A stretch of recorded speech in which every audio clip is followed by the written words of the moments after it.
Hello and welcome back for another fun and exciting BNI San Diego podcast. As you can see, I'm joined by my co-host, Andy Cruz of Cruz Productions. And today we're continuing our dialogue, our mini-series on our BNI core values. Andy, what's our core value that we're going to be covering today? So in our series, this is the third core value this week, everyone. This is lifelong learning. Ooh. And lifelong learning is invest in yourself to become the leader you want to be.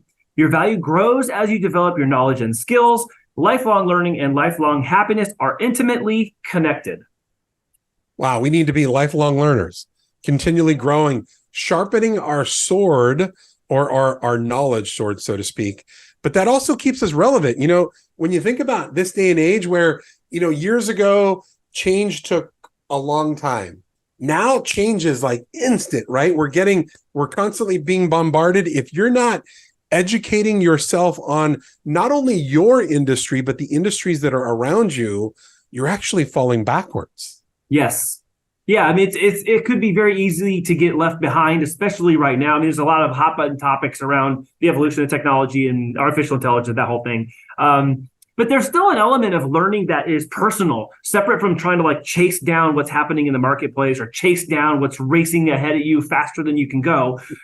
It has to do with learning that new thing to stay relevant, but also learning that new thing to increase the value of what you bring to offer. Ooh. So if I bring my best to BNI and then something new happens in production world that will help my members, I need to go learn about that so I can bring it with my giver's gain attitude to the relationships that I built in order for them to flourish and get the best value out of that thing I learned.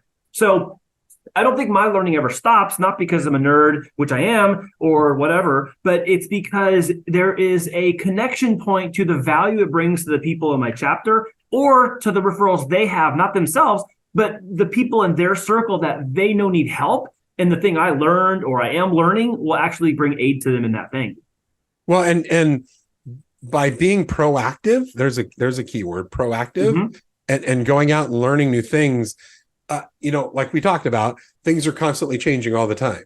So we want to make sure that we're keeping our client base, our referral partners up to speed on what's happening in the marketplace, because there are so many changes going on that, a lot of us don't have time to watch the news or read the newspaper. We're learning from those that are around us. And it's nice when those that are around us are in the know and they're keeping themselves relevant, which in turn helps me to remain relevant. Well, and I'll even expand on that a little bit because, I can maybe be in the know about something now, but if there's something happening now, there's also a previous reference point in business history or experience, then I can give context for that as well. So because of being learned or being aware or increasing what I know in my knowledge base, I can also give reference to a point in time when it was not this way and identify things that are similar and things that are different that are important for people to know in the context of what it is. It really matters. Oh, wow. Oh my gosh, absolutely. And that actually just reminded me of something that I love and we talk a lot about is mentorship, right? Mm-hmm. Here's an element of lifelong learning, being able to gain from the wisdom of others, but you've got to make sure that you go out of your way to be able to create those mentor relationships. And let's face it, there's all kinds of different mentors. There's mentors like Andy is for me. Andy is one of my mentors, and we have relationship and we build that relationship. And so I'm learning from Andy, but there are other people that I've never met before, or there are people that I've met once or twice. I look at someone like a John C. Maxwell, who's a guru on the topic of leadership and whatnot. John is a mentor of mine, even though I've only met him once in my lifetime for a very brief moment. Or you've got guys like Dr. Ivan Meisner or, John Gordon, another author that I love to read. There's multiple areas of mentorship, but all of it comes down to learning, sitting at the foot of the mentor to learn. Yeah, it's important to make time for that. I think that sometimes there's maybe seasons of life and business where we don't have to learn in order to continue the success we're having.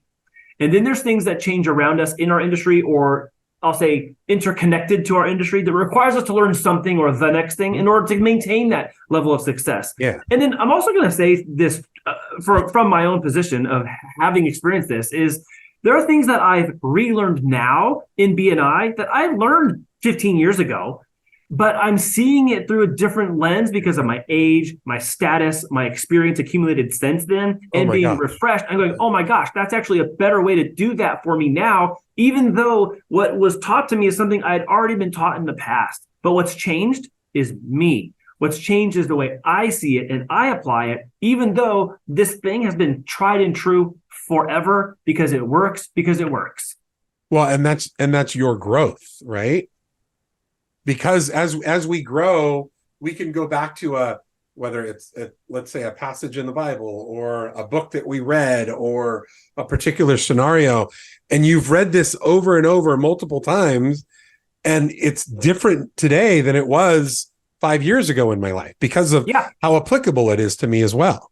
Well, let's look at a convenient example. Everyone that drives to a chapter meeting every single week most often will take the same path to get there, the same route to get there.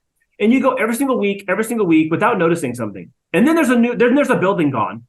And you go, wait a minute, that's different. I've been doing the same thing all the time. I noticed something's different. It's that part reticular activation, part paying attention, part being aware. But it's that same thing that comes into learning too. Like we can have the same thing that happened to us in BNI week after week after week, whether it's 5 years in, 10 years in, 15 or 20 years into BNI, you're still going to learn something. I'm not even the longest tenured member in my chapter, and the longest term tenured members are still saying, oh my gosh, I just learned something new this week, because we just are in a state and condition of constant learning. And it's okay because there are going to be things that it doesn't matter just because you're long in the tooth and you've been around a long time doesn't mean that the principles of learning have changed. And those principles of learning when applied in BNI can carry much greater value to your own membership and to the members of those around you. And think of this. Remember, if you're a longer tenured member in BNI, there's a certain sense of duty and obligation we have to demonstrate best practices of learning to our new members.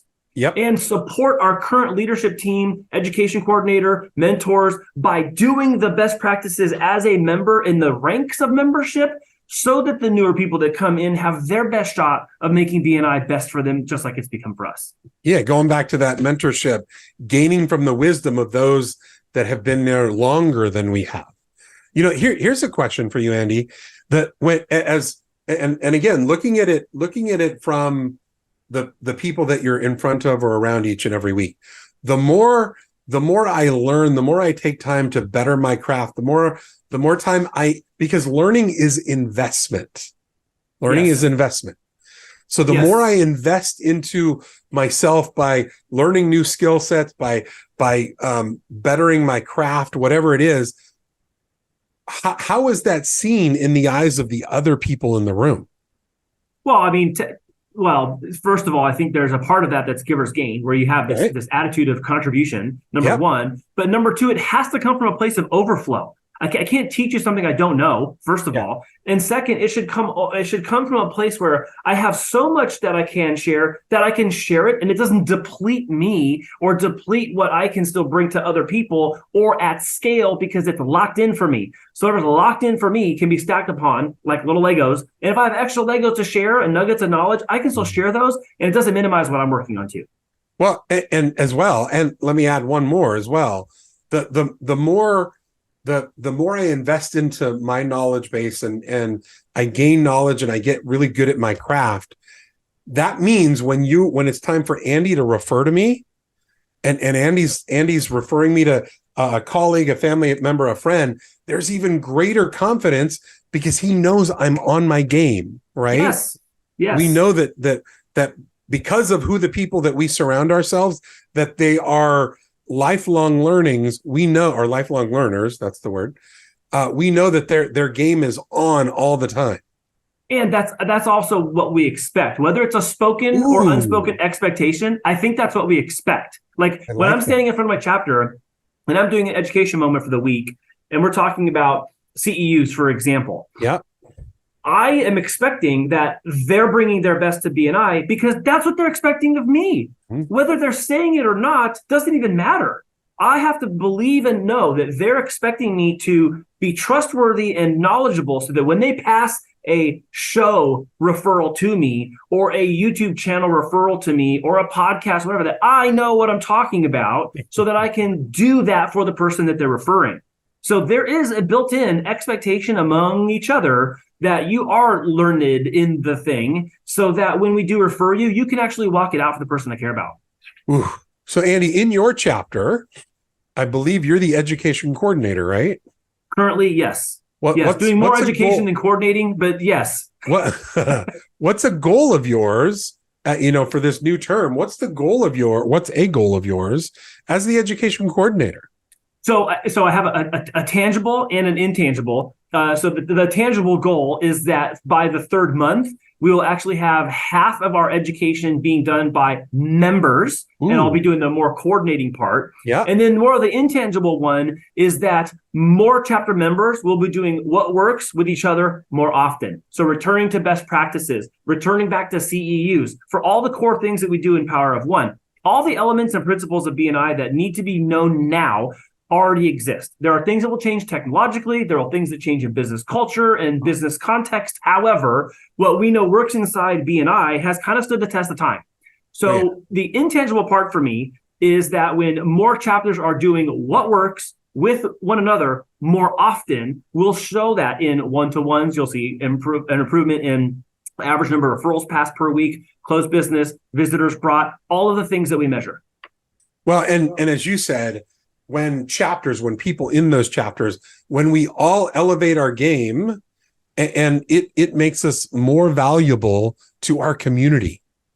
Yeah. Well, and it makes the chapter more valuable to anyone who's considering joining. Oh my gosh. Look, it makes a big difference whether people agree with this or not. It makes a big difference to go, oh yeah, I'm around town trying to find the right chapter for me, size, volume of business, et cetera, et cetera. If the quality of referrals are there and the closed business is there, that's going to get someone's attention. That's going to pique their attention.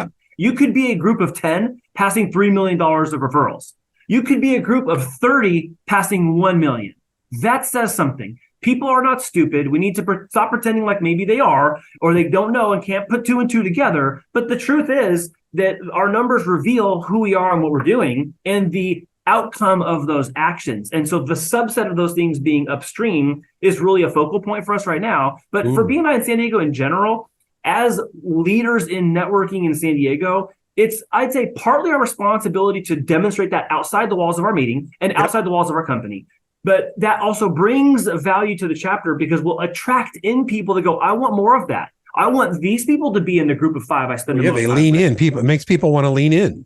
You make them want to lean in. You make them want to contribute. You make them want to participate. And I shouldn't say make, but they'll be so curious and so intrigued at why these things are working and how this is coming. And here's why. If you really reduce it, everyone joins BNI because they're looking for more business, right? The people who stay in BNI are people who embody giver's gain and see enough value that they're like, this is worth my time. I'm getting a great return on my investment. Yeah. And then over the course of time, what starts to happen is how much percentage of your annual revenue is because of BNI. There are people that are listening to this right now where maybe only 3 or 5% of their annual revenue is coming from BNI. There are people listening right now where 50 or 75% of their annual revenue is coming from BNI. Ooh, yeah. And that matters. And that means something. That's all laid on this bed of giver's gain and building relationships, but then learning of our own that pours into this system that then drives results that make a actual tangible net benefit to us at the company bottom line. Oh my gosh. Absolutely. Andy, I love this topic. Lifelong learning, how important it is, not to just what we do in BNI, but everything, how we're interacting with our colleagues, how we're interacting with our family. We need to, again, continually be investing in ourselves so that, as you said, we have plenty of overflow. Yep. The more we invest in ourselves, the more overflow we have to be able to give and show up to give and do all the wonderful things that go with that. Can I make one final point? Sure, absolutely. I just shared this in the recent CEU or in an education moment of the chapter. Don't be shy in sharing.